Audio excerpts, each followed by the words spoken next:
Imagine a world where night doesn't exist, where the sky is always flooded with sunlight, where stars are a forgotten myth, and the idea of darkness, real darkness, is so terrifying it's practically blasphemy. Nightfall by Isaac Asimov, I believe, is one of the most haunting sci-fi stories ever written. Not because of some alien monster or epic space war, but because of what happens when people are forced to face something they've never even imagined, the total absence of light, and what might be waiting beyond it.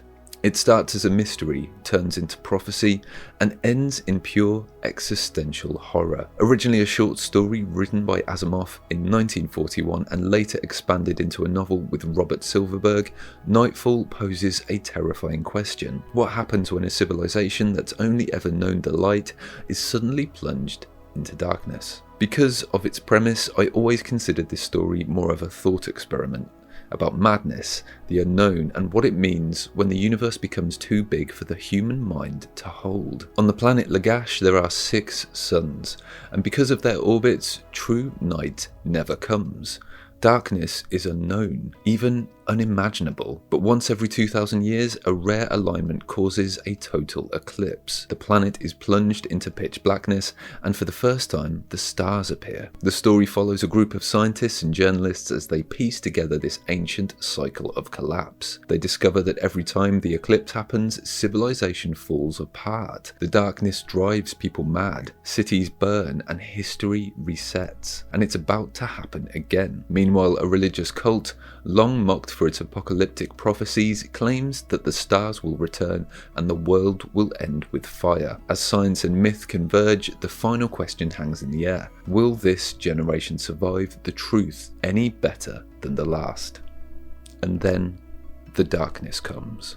We could spend hours just on the build-up to that moment, the slow creep of inevitability, and the way everyone clings to denial even as the evidence piles up. It's like watching a disaster movie in slow motion, except the monster isn't a creature or an alien invasion, it's just the sky, the terrifying blankness of it. And I think part of what makes that moment so powerful is that deep down we understand that fear. Not literally maybe, we've all seen the stars or at least understand what they are, but emotionally we get what it means to have the rug pulled out from under reality. It's what we all fear, but also, I think, what we all know to be true. We have our small corner of the universe and we think we're the masters of it.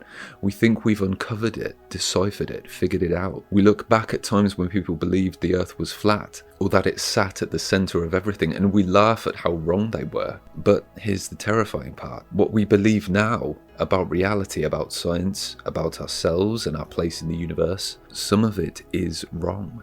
Not just a little wrong, fundamentally wrong. There's something out there, or maybe inside us, that sits so far outside the context of how we think that we can't predict it, understand it, or prepare for it. Banks would have called it an outside context problem.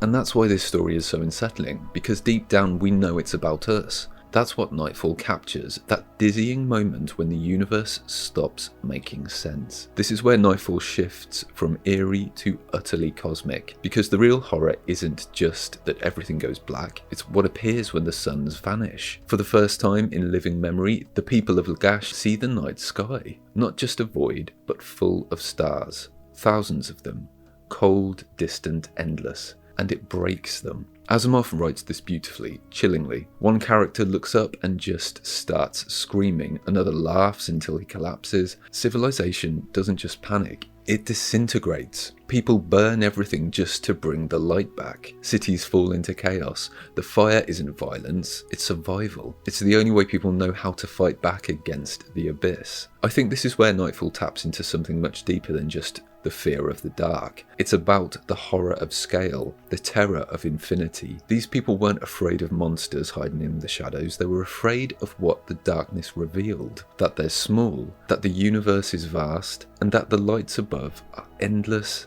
and uncaring. To me, that's the essence of cosmic horror at its finest. Not tentacles or ancient gods, just knowledge. Just a sudden, overwhelming awareness of something your brain was never meant to handle. It's not the dark that drives them mad, it's the stars, the revelation beyond the known. And that's such a brilliant inversion of what we usually expect from horror.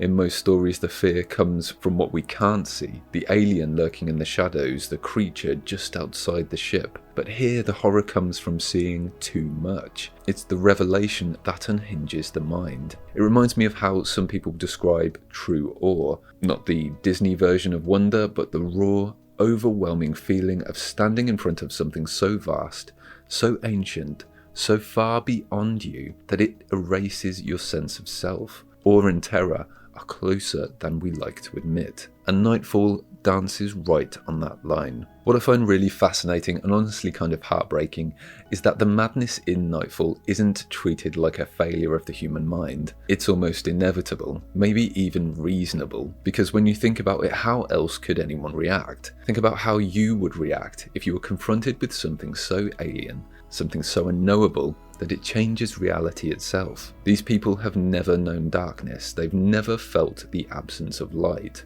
never looked up to see an open sky. Their entire worldview, literally and metaphorically, is built around light, order, control. And then in an instant it unravels.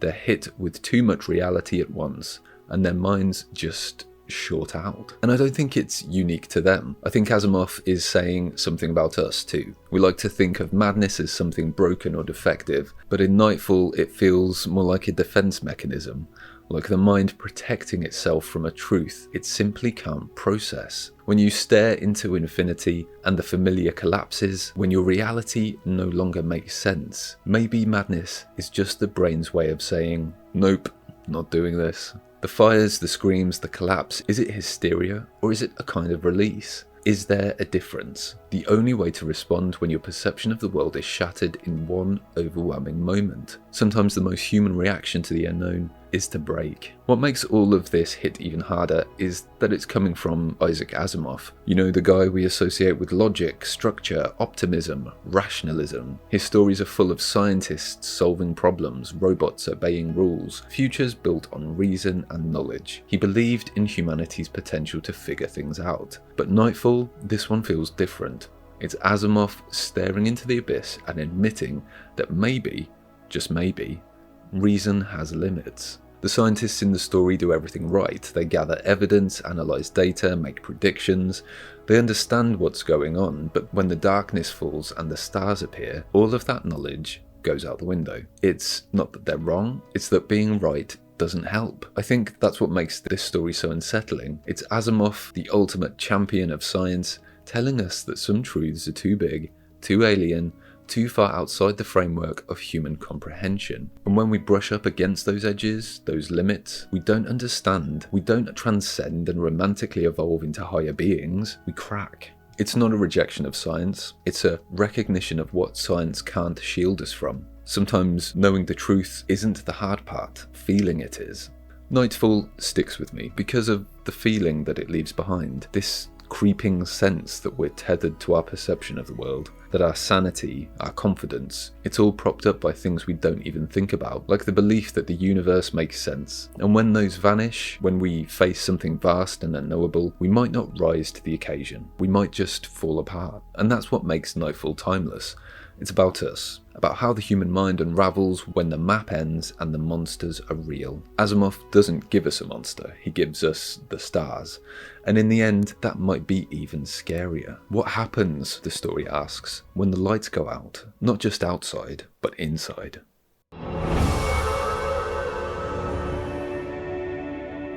Thanks so much for watching.